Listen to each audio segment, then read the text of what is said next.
అక్కడే ఉందా? మరి నువ్వెందుకు అడిగి కూర్చున్నావు? సరి కూర్చోవాలి. మీరు కూడా సరి కూర్చోవాలి. కాబట్టి పార్ట్స్ ఆఫ్ ద బాడీ, కళ్ళు ఇవేంటిది? ఇది నోస్ అంటే ముక్కు, ఇది చెవు, ఇది నోరు, ఇది కళ్ళు, ఇది అది జాగ్రత్త. ఇవన్నీ ఎట్లా కొంత అటు ఇటు వాడినా పర్లేదు, కానీ దీన్ని జాగ్రత్తగా వాడాలి, అయితే పోసేస్తాడు వేసే. సరేనా? ఇలా పార్ట్స్ ఆఫ్ ద బాడీ మొత్తం చేసి అప్పుడు ఏమైంది అంటే మనిషి వేసి కూర్చున్నాడు.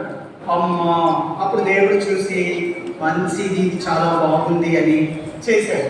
అయితే ఆ తర్వాత ఫస్ట్ నరుణ్ణి చేశాడు. ఇక్కడ ఇద్దరు ఎవరెవరు ఉన్నారు? Male female, boy girl, lady gent. కాబట్టి ఇక్కడ ఫస్ట్ తను చేశాడు. చేసిన తర్వాత తను ఒక్కడే ఉన్నాడని చెప్పేసి మరలా దేవుడు ఆలోచించి ఏం చేశాడు అంటే అతని గాఢ నిద్ర కలిగించి తన ప్రకటనలోంచి అవ్వని చేశాడు.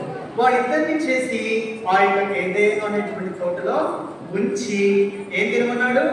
పండ్లు, కాయగూరలు ఇవన్నీ, అలాగే ఈ యొక్క యానిమల్స్ అన్నీ కూడా అప్పుడు ఎవరి దగ్గరికి వచ్చాయంటే ఆదాము పిలిస్తే వస్తే ఆదాము వీటన్నిటికీ పేరు పెడుతూ వచ్చాడు. ఎప్పుడైతే దేవుడు మానవునికి ఆదాము అని పేరు పెట్టాడు, స్త్రీకి ఏమని పేరు పెట్టాడు? కవ్వ.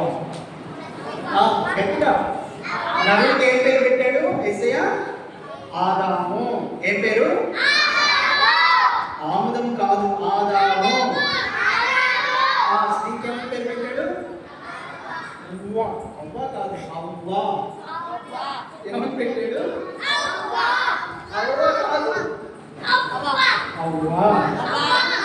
స్త్రీ పురుషుడిని ఇద్దరిని చేసి సముద్రంకి వెళ్ళండి వల వేయకుండానే చేప ఇట్లా అంటే వచ్చేది, తిమింగలం ఇట్లా అంటే వచ్చేది. ఇప్పుడు మన ఇంట్లో కుక్క పిల్ల కూడా ఇట్లమ్మంటే రాదు, మన ఇంట్లో వచ్చుద్దా? రాదు. కానీ దేవుడి వీరికి ఆ భూమి మీద, సముద్రం మీద, చెట్ల మీద, పక్షుల మీద, జంతువులన్నిటి మీద దేవుడు అధికారము ఇస్తూ వచ్చాడు. అలాగే ఎప్పుడైతే జలచరాలను కూడా ఇందాక చేశాడో ఆకాశంలో పక్షులన్నింటినీ చేశాడు. వాటన్నింటినీ కలుగుడుగా అనగానే పక్షులు కలుగుతూ వచ్చాయి. పక్షులు ఎక్కడుంటాయి? ఆకాశంలో ఉంటాయి. వాటికి ఏముంటాయి? కాళ్ళు, చేతులు ఉంటాయా? ఏముంటాయి? రెక్కలు ఉంటాయి. అవి ఎగురుకుంటూ ఆకాశంలో ఫ్లైట్ చేస్తూ ఉంటాయి. ఏరోప్లైన్ చూసారా? ఆ పక్షుల్ని చూస్తే ఏరోప్లైన్ ని కనుక్కున్నారు. కానీ ఇప్పుడు మనం ఏమేమి చూసాం? దేవుడు ఏం చేశాడు? మొదటిగా వెలుగును చేశాడు. చెప్పండి, మొదటిగా ఏం చేశాడు? వెలుగును చేశాడు. తర్వాత ఆకాశాన్ని చేశాడు. తర్వాత భూమిని చేశాడు. తర్వాత సముద్రం చేశాడు. తర్వాత జంతువులను, చెట్లను చేశాడు. తర్వాత సముద్రంలో జలచరాలను చేశాడు. తర్వాత జంతువుల్ని చేశాడు. ఆ తర్వాత నరుణ్ణి చేశాడు. అప్పుడు దేవుడు ఇదంతా చూసి మంచిది, బాగుంది అని అంటున్నాడు. బాగుందా లేదా సృష్టి? సృష్టి బాగుందా? బాగాలేదా? బాగుంది. అయితే ఏం కనిపిస్తుంది? ప్రశాంతంగా కనిపిస్తుంది. మరి ఇప్పుడు మనము దాహం అయితే ఏం చేస్తున్నాము? నీళ్ళు ఎక్కడి నుంచి వచ్చాయి? చెరువులు ఎక్కడి నుంచి వచ్చాయి? అవన్నీ కూడా దేవుడు మన కొరకే చేస్తూ వచ్చాడు. వాటన్నిటిని మన నిమిత్తమే చేస్తూ వచ్చాడు. దేవుడు మనని అంతగా ప్రేమిస్తూ ఉన్నాడు. ఇప్పుడు మీకు ఎవరైనా చాక్లెట్ ఇచ్చారనుకోండి, ఏమంటాం? వద్దంట. ఇంకా మీకు చాక్లెట్ ఇస్తే ఏమంటారు? వద్దంటారా? ఏమంటారు? చాక్లెట్ ఇచ్చారనుకోండి, తీసుకొని థ్యాంక్ యూ అంటాం.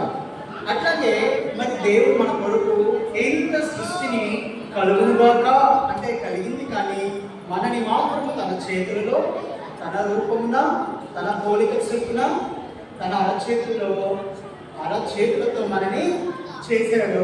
మరి మనం దేవుడికి థ్యాంక్స్ చెప్పాలా వద్దా? థ్యాంక్స్ చెప్పాలి అన్న వాళ్ళు చేయి చూపిస్తారా? దేవుడికి థ్యాంక్స్ చెప్పాలి. ఒకవేళ ఇప్పుడు దాహమైంది, నీళ్ళు దొరకలేదు అనుకోండి, మనం చనిపోతాం. ఒకవేళ ఒక 2 నిమిషాలు మనం ఇలా గాలి పీల్చలేదనుకోండి, చనిపోతాం. అలాగే భూమి మీద నివసించకపోతే చనిపోతాం. మనము నివసించడానికి, జీవించడానికి, సజీవులుగా ఉండటానికి దేవుడు మనని చేశాడు. వాస్తవానికి దేవుడు మనని చేసిన దానికి సంకల్పానికి గుర్తు, లేదా దేవుడు మనల్ని ఎందుకు సంకల్పించి చేశాడు అంటే ఆయన ప్రేమను మనలో చూపించడానికి.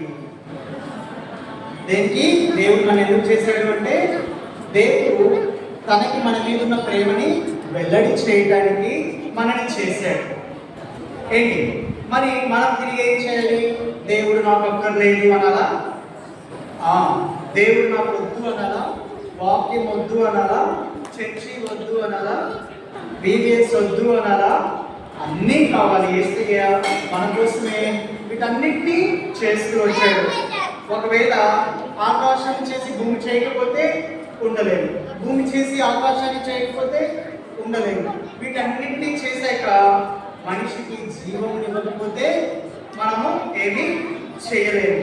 కాబట్టి సమస్తాన్ని కూడా దేవుడు మన కొరకు చేశాడు. ఈ యొక్క సృష్టిలో మనమే ముఖ్యమైన వారము, మనమే దేవుడికి ఇష్టమైన వారము.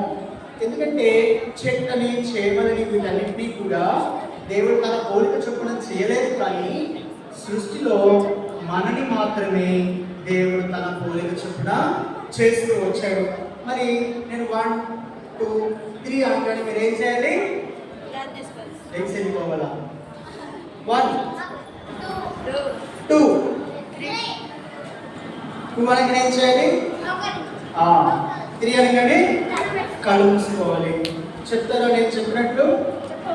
యేసయ్యా మీకు వందనం. చేతి ఇలా చూపించారు కదా.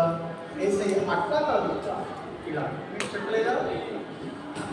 యేసయ్యా మీకు వందనాలు, నా కొరకు గాలిని, నీటిని, భూమిని, ఆకాశంలో, సముద్రమును, అందరి సమస్తమును, ఆకాశమును, అందరి సమస్తమును, భూమి మీద ఉన్న సమస్తమును నా కొరకై చేసినందుకు వందనములు. యేసయ్యా నన్ను నీ పోలిక చొప్పున, నీ రూపంలో, నీ స్వరూపంలో, నీ ప్రేమకు గుర్తుగా నన్ను చేసినందుకు వందనములు. యేసయ్యా